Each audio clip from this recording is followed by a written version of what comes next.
Welcome back to Leggari Products, guys. I'm Tyler. I'm gonna show you in this video, step-by-step tutorial, how to create a natural stone countertop using one of our Leggari Stone Kits. It's one of the easiest countertop kits on the market. Simply pour it out of a bucket and you're gonna create that natural look. If you guys are tired of your old outdated countertops, don't replace it, resurface it.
So before we do our Leggari Stone Kit, we need to tape the edges, create a barrier to hold that resin on the top until we're ready for it to flow over the edge.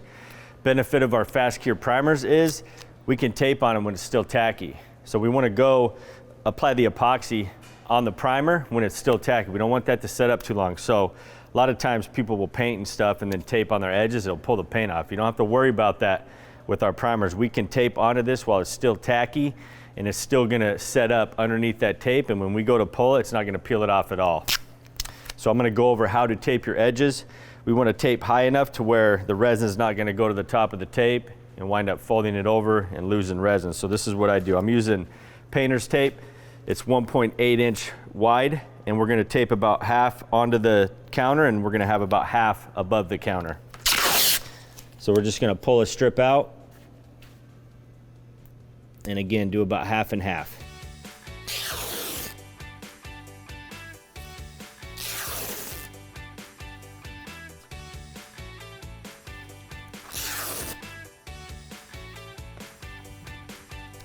So So how I like to do it is pull it out, and then I'll twist that in, and now I can guide it where I want to go. And if I go too high or something, just pull that off before I seal it up, get it right where I want it, and then just run my hand across it.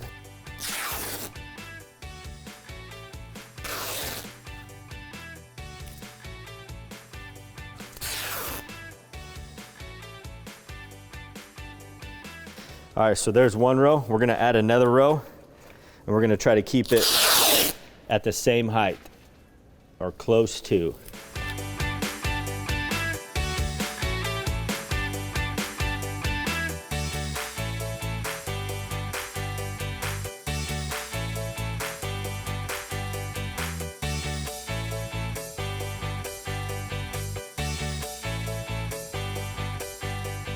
Once we got 2 rows done, now we want to really press that in. Seal that up nice and tight. If you don't press it in good, you're going to wind up getting bleed marks. Well, not necessarily bleed marks, but you're going to get the resin that's going to wind up breaking that seal, and then it's going to be dripping off the counter, and it's going to pull your design on the top and make it look different in that area. So we want to really press this in good, get them corners good. Just make sure everything's got a good seal. Once that's done, we're gonna take our corners and we're just gonna pinch them in just a little bit. That's gonna create a little more tension on the tape. Just put your finger in there and then just pinch that. And that's it, so this island's ready to go. So I'll finish taping all these off, and then we'll get to applying the Leggari Stone Kit.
I'm going to show you how to mix up this Leggari Stone Kit. So we have 1.5 gallons of pigmented white epoxy and our metallic epoxy. So 2 compatible epoxies that we sell that you can find in the store, or obviously with this exact kit. So the first thing we want to do is we want to get both of the Part A's emptying into these containers, because it does take a little bit of time. There's a lot of surface area on the inside of these containers. So I'm just going to take a 5-gallon stir stick, put it through the handle, and I'm just going to let it drain.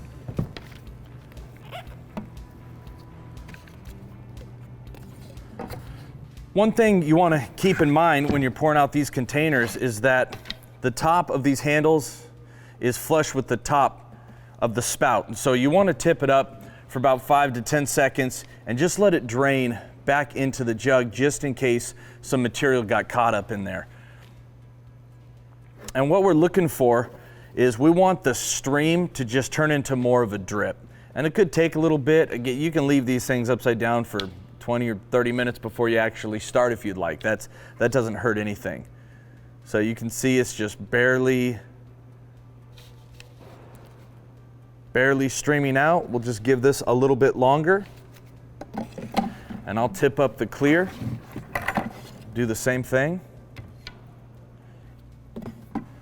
These jugs make it very easy to pour out of. Just a tiny stream coming out of there, a bunch of little drips, so we're gonna call that good.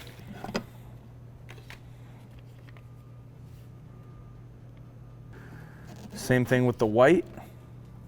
Now what I'm going to do, because we formulate our resins to have lots of working time.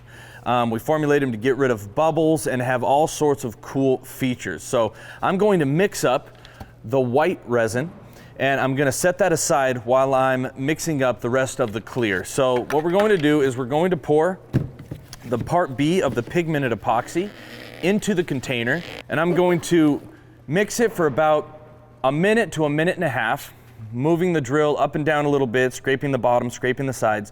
Then I'm actually going to pour this epoxy into another container, scrape the sides, and mix it for about another 30 to 45 seconds. That ensures that you have no soft spots on the counter. You don't want any soft spots on the counter. If you have soft spots on the counter, they could cure, but they could not cure. So we just want to avoid that entirely. The part B, the hardener, is much more fluid, so it'll pour out of that bucket a lot quicker. Now, our resin is a 2-to-1 resin. That's what we've always liked. That's what we've always had. I'm going to use a larger mixing paddle, and for mixing up the smaller containers, we have a smaller mixing paddle there.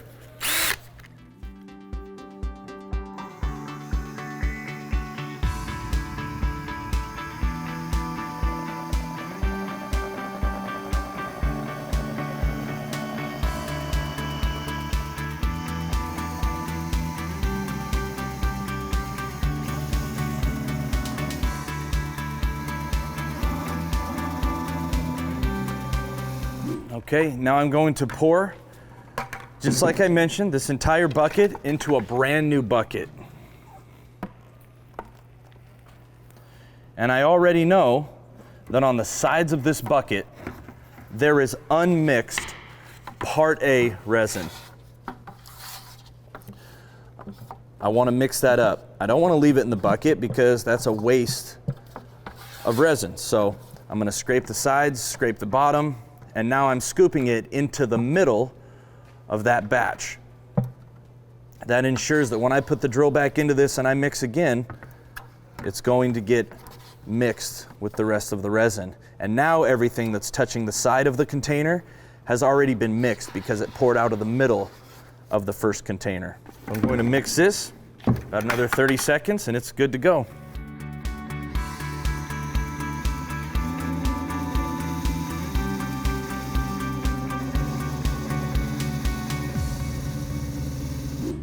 Okay, now I'm going to take this white pigmented epoxy.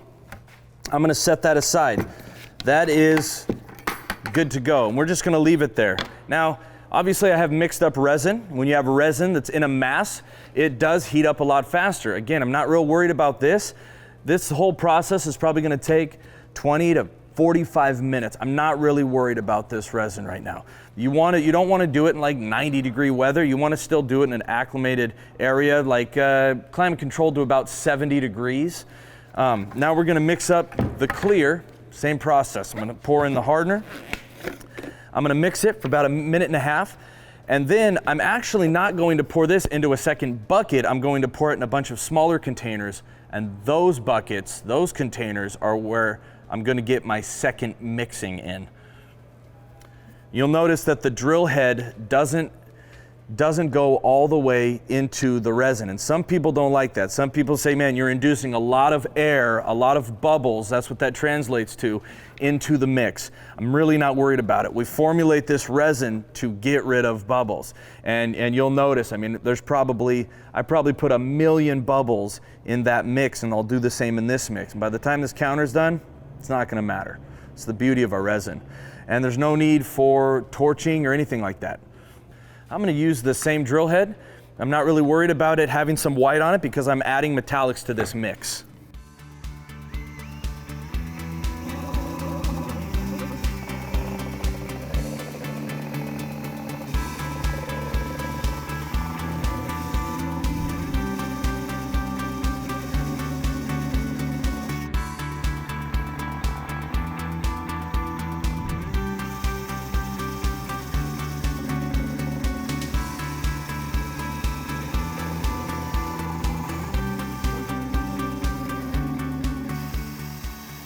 Perfect.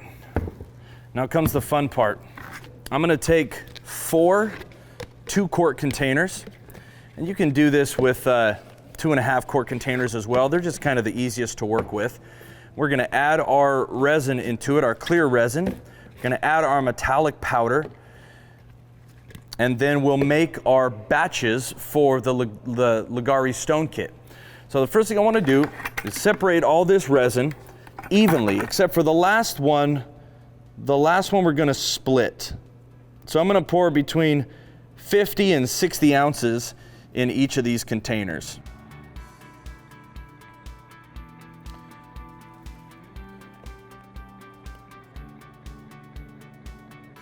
Right, so I'm going to pour between 25 and 30 ounces in these last containers.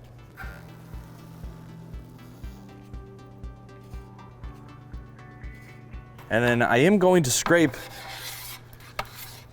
this container because I want all of the resin out. Now, remember, the stuff that I'm scraping right now is pretty much the unmixed stuff from the sides of the containers. That's why I'm being very careful to pour it into the middle of all these containers.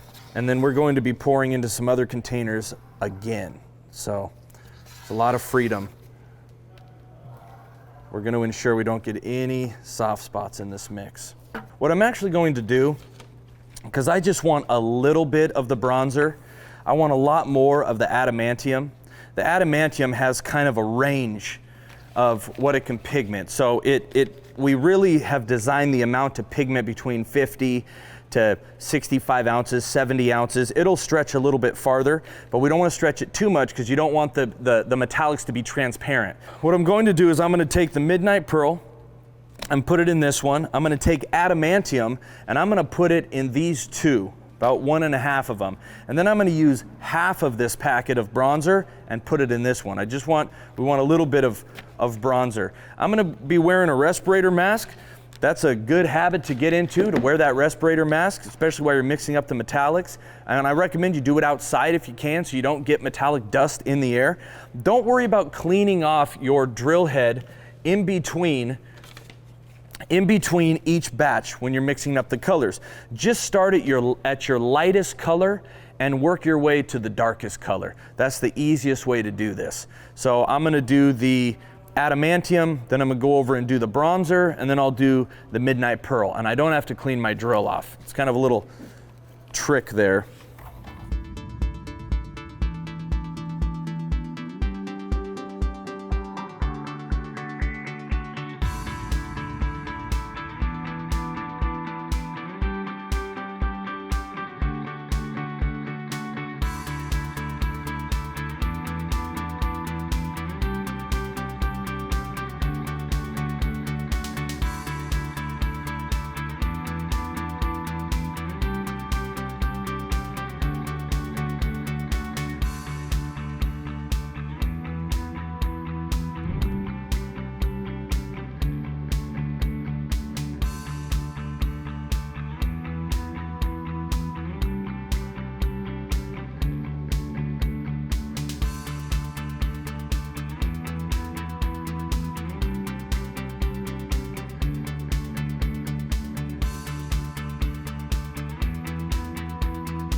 now we have the metallic all mixed up. We have our batch of white mixed up, which I accidentally spun the drill off in, but it doesn't really matter because all the colors are going to get mixed together here in just a second. So now what I want to do is I want to set out 6 more 2-quart containers. This is for our batches, and all of these are going to be pretty full. They're all going to be close, right around the 60-ounce line. And so the first thing I'm going to do is I'm going to pour some Midnight Pearl in the bottom of one. I'm going to pour some adamantium in the bottom of the other. And I'm going to pour a little bit of bronzer in the bottom of one. Then for the other 3, I'm going to do the same thing. I'm just going to start with some white right in the bottom. Now what we're going to do, again, this is where you become a chef. You're going to just pour everything together, but you're going to pair it together. When we did the sample board and we tested this, we poured everything in 2s in the buckets. So we'll just kind of make some batches.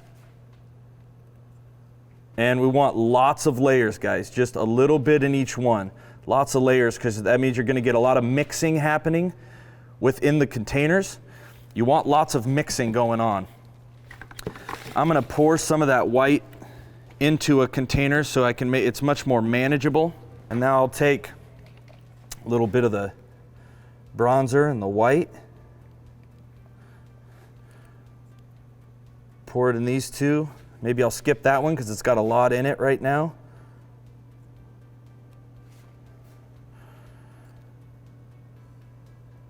But you'll notice, guys, when I'm pouring this in, notice how the epoxy is starting to mix where I pour it. I'll do some adamantium in white. See how it wants to mix within that?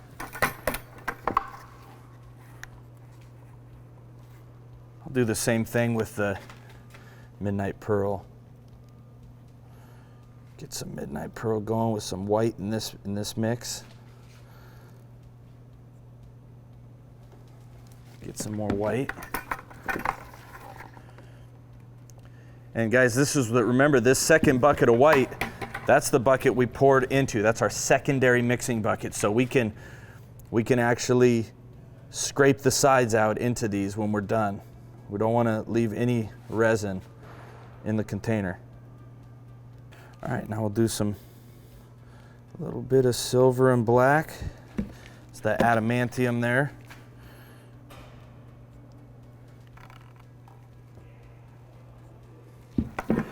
We're making a mess. This is the fun part, though. Don't worry about making a mess. Just mentally prepare for it. That's what we teach. You're going to make a mess. Just get ready. All right, now I'm going to come back maybe with this bronzer. I'm going to do a little bit up top here, maybe a little bit over here. A little more here. I want every batch to have a little bit of every color. Tyler's going to show you how to strategically kind of get this stuff out where you make sure you have a lot of consistencies on the countertop. I'm just showing you how to make the batches.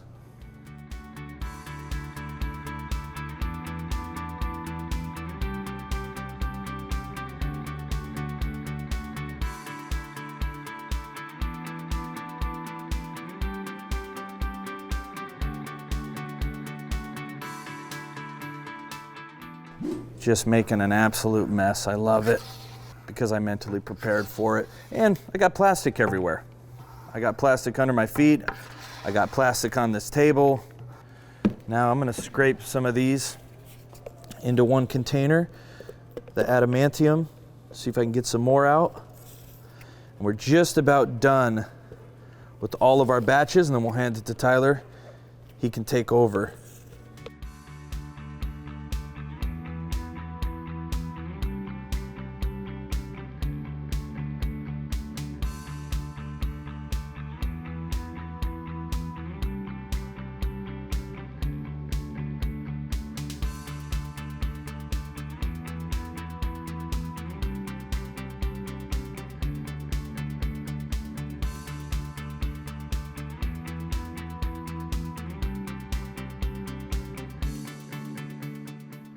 So here are our batches.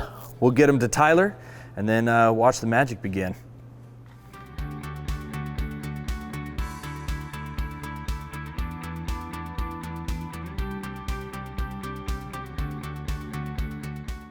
All right, guys, it's go time. We got product mixed up. We want to get that out as fast as we can, but I'm going to show you a quick way to kind of map a design out on your tops before you start pouring it.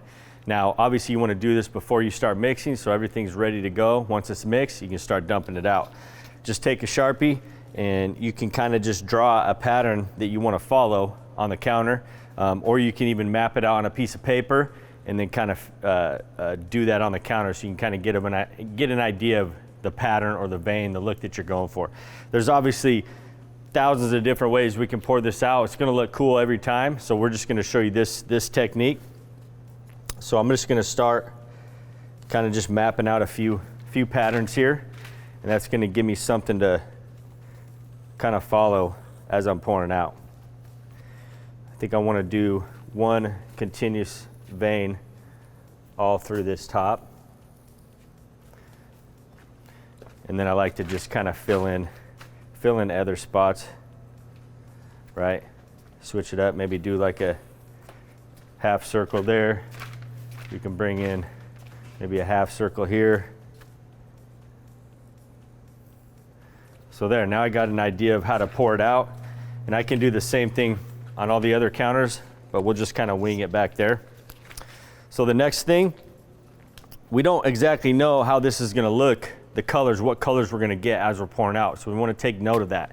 I don't wanna just pour out a full bucket on the island that maybe had more brass than the rest. Now I have more brass out here, not enough there. So I wanna do a bead here, jump around the counters and do that bucket all throughout the counters. So we'll start with one that has white in the bottom. We have 3 of those. And I'm gonna wait until I get some nice colors to do that long vein. So we'll start with this one right here. And when I'm pouring out of a full bucket, it's gonna come out fast. So I wanna start slow. I wanna start pouring out smaller beads, just like that.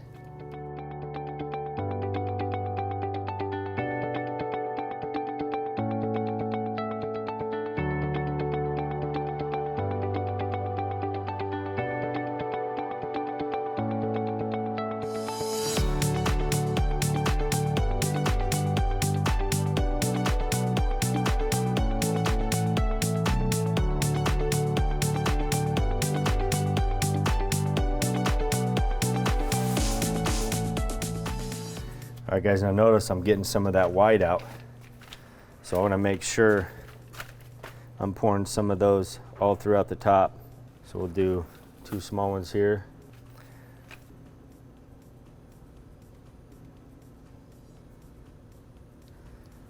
And now we'll get some of this white out on this counter. So I'm going to run this long vein that I have going down the middle with this last part of this batch,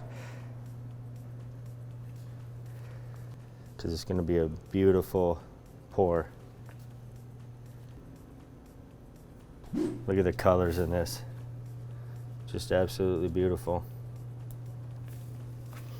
So now we'll jump over here. We want to get some of that white throughout here. And that's just kind of keeping an eye on the colors that are coming out of the bucket.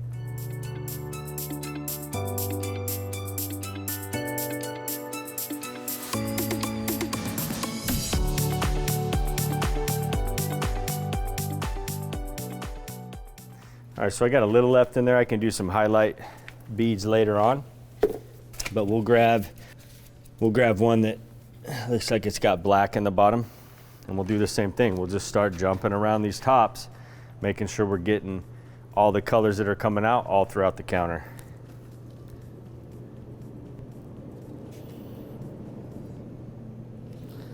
So this one's starting out relatively dark.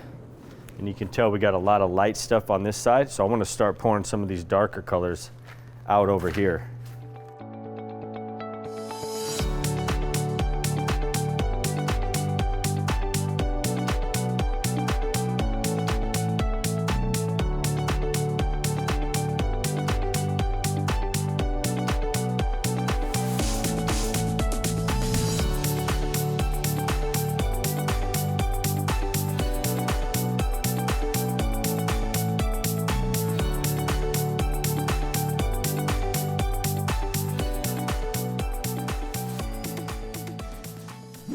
Now we're getting down to some lighter colors.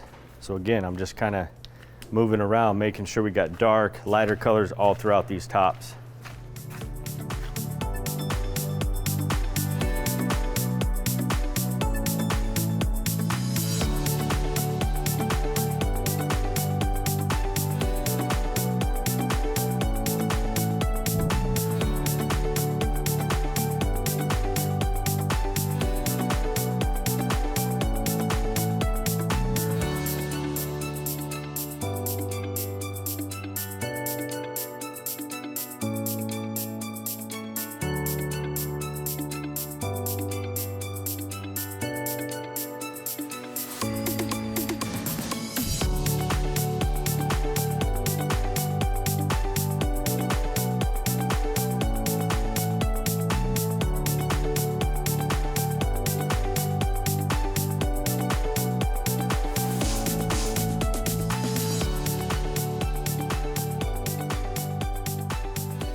You can kind of see just all the random directions we're going.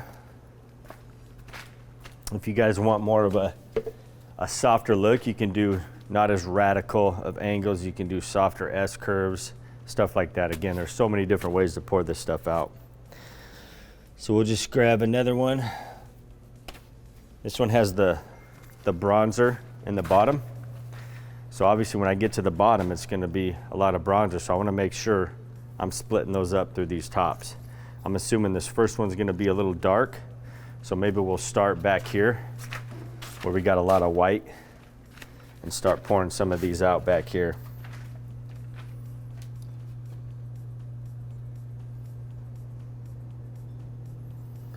And you can see getting a lot of bronzer. So I don't want to just pour a bunch of this out here. I want to go all over the counter, making sure we're getting some of that bronzer throughout it. So smaller pours.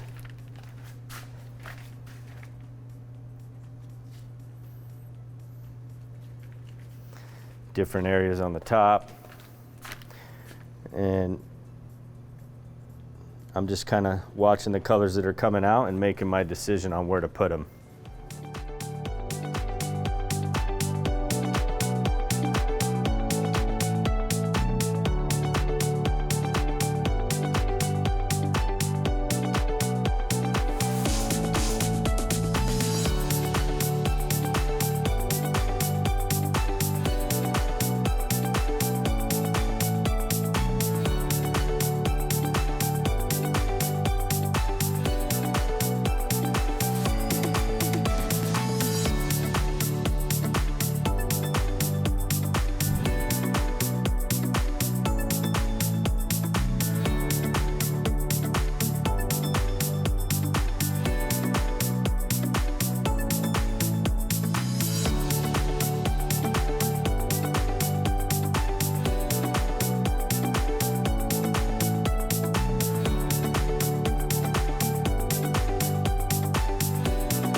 Now we'll jump to another one that has white. And the last time we did the white, it poured out really dark in the beginning. So I'm gonna run a little bit right through here, maybe on this side. It's kind of hard to pour out a small bead right off the bat, but we'll go for it. See how dark that is? And then we're gonna jump over here, get some more of this dark stuff in some of these spots that are really white. Pouring up to your wall can kind of be a pain. So you want to be careful. You can even plastic off a little bit higher if you want.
So just looking at the tops, can maybe get some lighter colors in between here. This is really dark here, so I'll go, now that I got some of that light color coming out, in between these spots. Anywhere there's dark spots, I'm just gonna hit. So we got two left. So now I wanna really concentrate on filling in these wider spots. Be a little bit more precise with my pours, not pour as much out. I'm getting a lot of black coming out. So we're gonna wanna jump around, get some black throughout all these tops.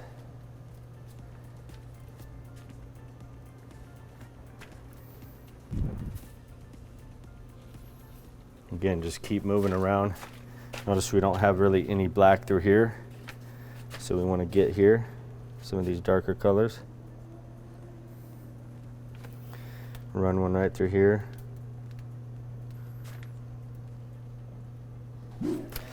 Just take a step back, look, make sure we're getting dark, light, colors everywhere. We got brass and everything.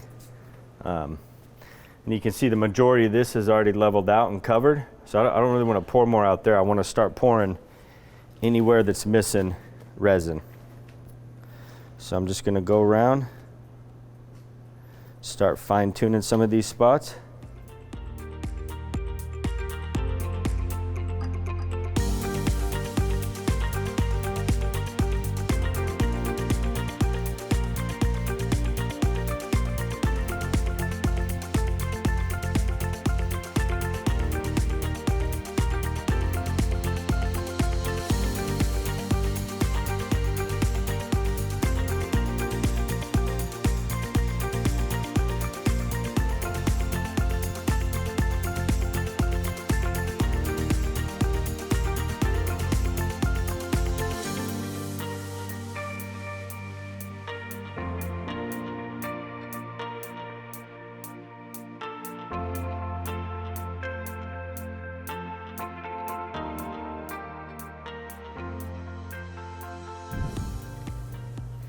So now I'm getting some of those white colors out.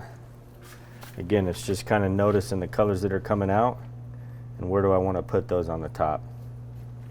I want to leave a little bit open over here just in case my last bucket we get a lot of bronzer coming out. That way I can, maybe get a little bit more on this spot.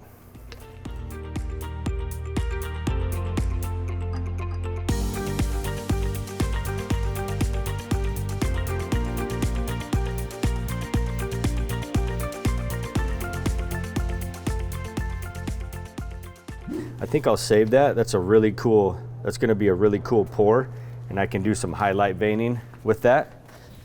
So we'll get on to our last bucket. It's probably gonna be some darker colors starting out. So I'm just gonna go around and just pour in some of these really wide open spots.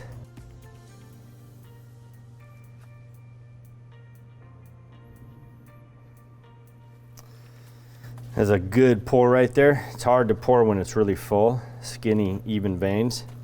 So just keep that in mind. If you're trying to do highlight veins or some smaller veins, wait till you get most of that out of the bucket and you'll have more control over those. All right, so we're getting down to about half of this, so want to make sure we get everything filled in. And if you have spots that don't completely fill, I'll show you how to hit those, but this should all level out, fill in. This is kind of how these kits are designed to be applied, to where you don't really have to touch them. Dump them out of a bucket and you're going to get these natural stone-like patterns that you really only see in natural stone. So obviously spots like this, they're going to wind up filling in because there's so much resin. You can see how much I have left, so might as well just fill them all in. Kind of help that process of it leveling out. And then when I get down, probably about now, once everything's pretty much filled in, I'm gonna start highlighting some of these darker spots with this bead because it's pouring out lighter beads right now. So like if you're out of resin, you got a spot that's not filled, we're just kind of patting that in. If it's on like a vein, just kind of blend that down the vein, and when we do the dispersing effect on it, it's gonna just bring that thing back to life. You won't even be able to tell you touched it. All right, so they're all pretty much filled in. So I'm gonna take the remaining of this and we're gonna start running some fracture veins through these tops where all the dark colors are, because I'm getting a lot of light colors out of this. These are gonna make it look really, really cool. So I'll follow this bronzer edge right here with this color, since that's kind of a dark bead.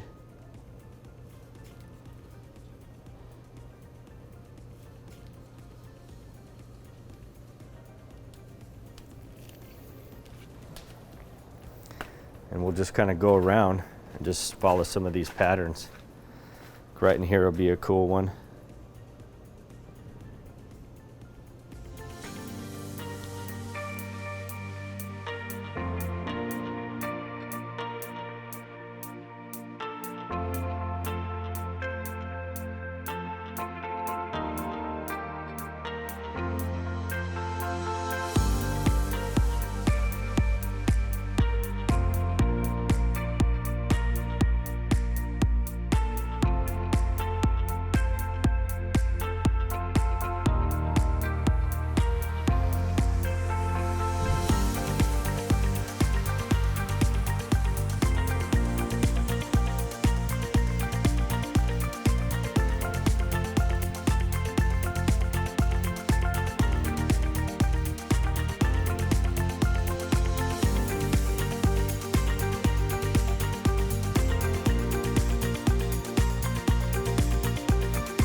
All right, so next thing we want to do is if we want to hit anything, if we have any mist spots, we have a little mist spot here.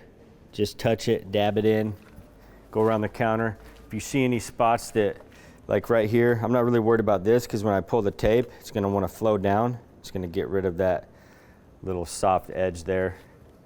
Like stuff like this, how it just looks like a perfect almost circle there. We're just going to blend that in just a little bit. Break that up.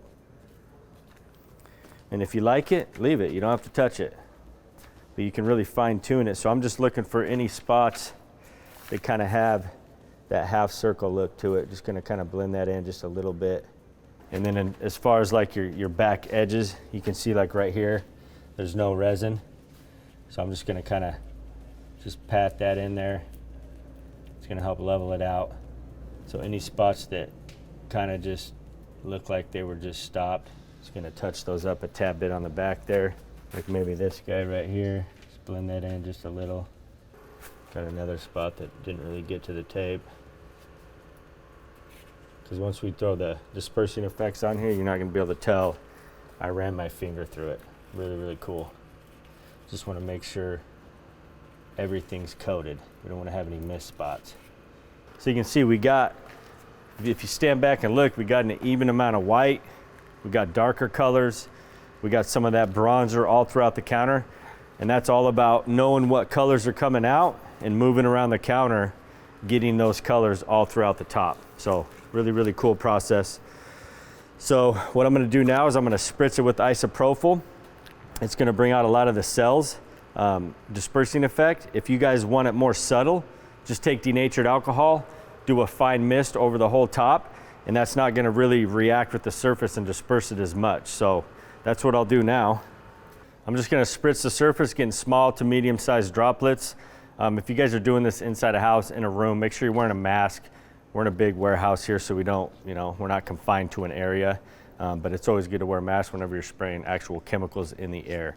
So what I'm going to do, test spray, make sure it's just getting those small to medium drips.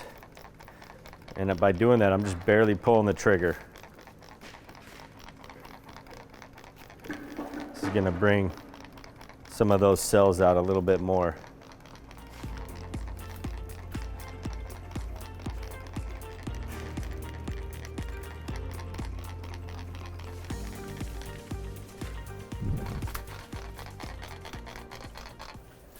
Hey, we got a blowout. If you encounter this, which you very well could, I'm going to show you how to eliminate that. So what happens when you coat counters over and over, about three inches back, it starts to taper off. And so we get a lot of buildup resin right on the faces. So what I'm gonna do is take a paint stick and I'm gonna tape it here, and that's gonna add rigidity to this tape, eliminating it just kind of folding over. So we'll do just like so. And then we'll just tape this up there.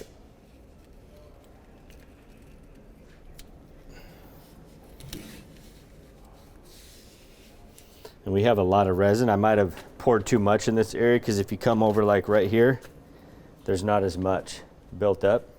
So it could have just been a lot poured out there. And that's another reason why you kind of want to jump around pouring out throughout the counters. So we'll just want to watch this, make sure that doesn't happen again. All right, so once you guys hit that, I'm going to show you how to test for the time to pull the tape. It can be anywhere from half an hour when you're done up to 2 hours, depending on how long it took you to apply it, your temperatures, all that. But I'll show you an easy way to kind of figure that out without, you know, knowing exactly. So like if I pull the tape down right now, see how fast it runs? It's almost like instant. It just starts flowing right off of there, okay? That's way too early.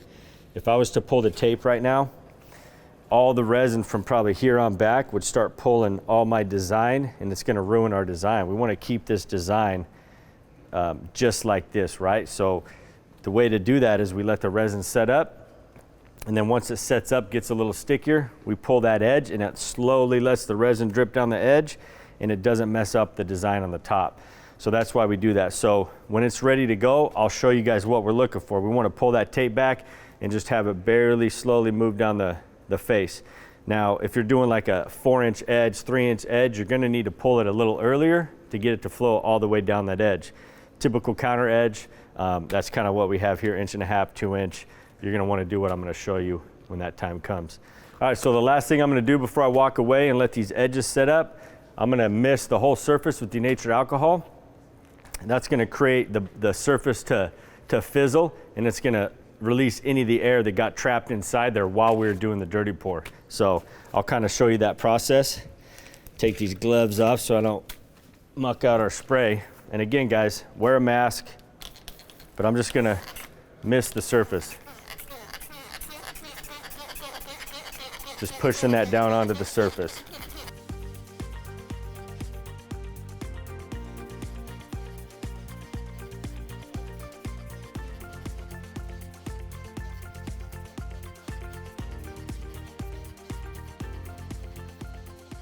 All right, everything's done, or what we can do till now. Next thing is gonna be pull the tape, and we'll show you guys that soon.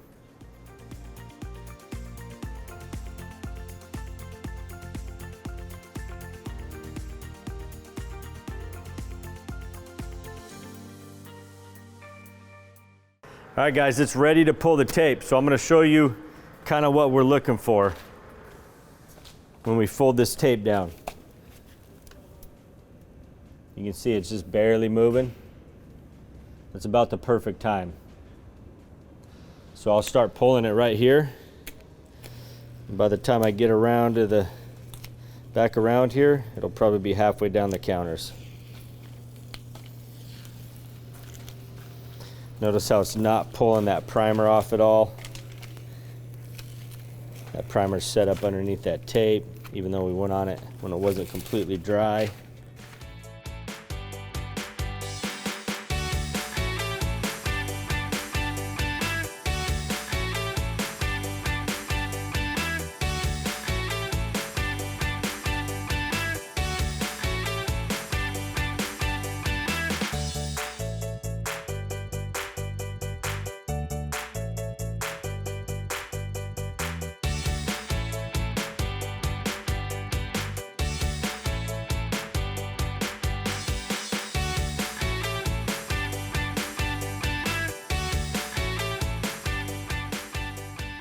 So you guys notice, started here, it's already almost down to the bottom. So I'll finish pulling off the tape, and then I'll show you how we want to rub in any spots that don't have resin on them.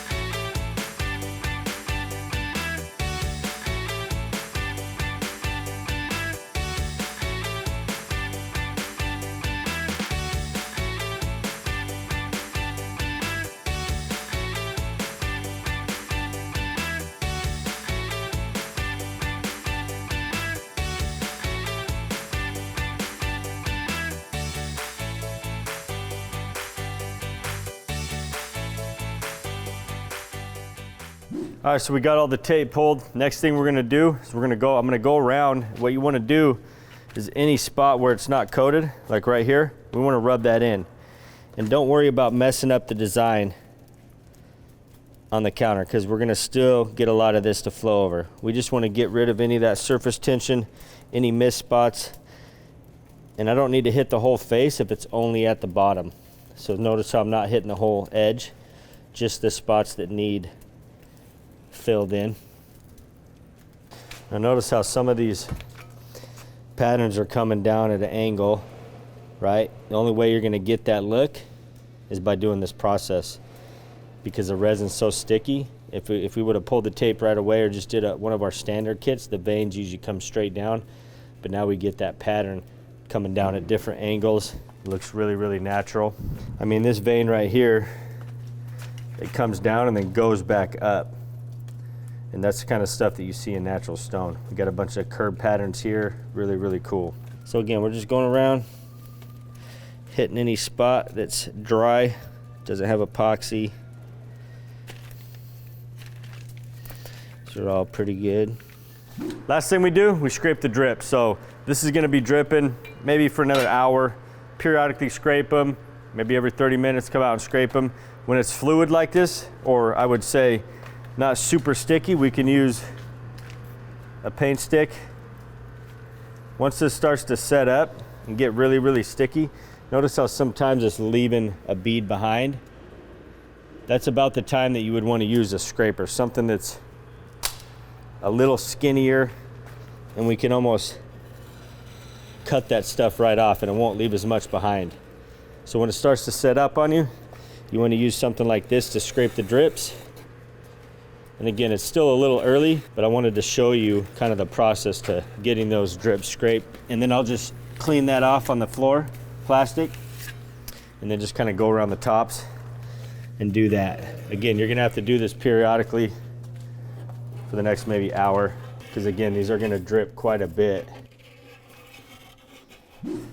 That's basically it, guys. So we'll let this set up. Notice how glass smooth the surface is. We didn't torch it. We didn't really do anything except miss some denatured alcohol on it. And if you get down, it's basically a sheet of glass. Super, super cool. And these turned out just beautiful. So we'll get this cleaned up and we'll go at it and look at stuff and talk about things tomorrow.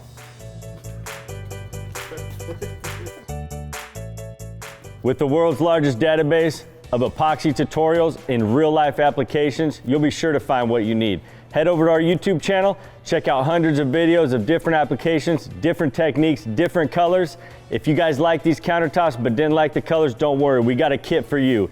Check out our Leggari Stone Kits. They're changing the way people are pouring countertops, and they're super fun. Thanks for watching. Don't forget to subscribe, comment below, let us know what you guys thought of the video. Now let's take a closer look at these countertops.